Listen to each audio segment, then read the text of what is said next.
Bəli, bugün Böyük Qayıdış proqramı davam edir. Hər gün doğma yurtlarına qayıdan sakinlərin sevincinə şərik oluruq.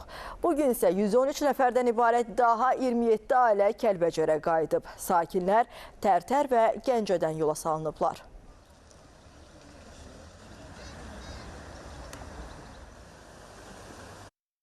Kəlbəcərdə yaşayırdıq o vaxtı, inşallah qayıdırıq torpaqlarımıza. Mən o vaxtı oradan çıxanda mən 17 yaşımda çıxmışam, Murovda 17 yaşım tamam olub. Dünən mənim 50 yaşım tamam oldu. İndi bu günə şükür ki, qayıdırıq Kəlbəcər vətənimizə. Gəldiyimiz günü xatırlayanda bu gün çox sevincli gündür. Çox gözəl gündür. Ağlaya-ağlaya çıxdıq. Yoldaşım da yanımda.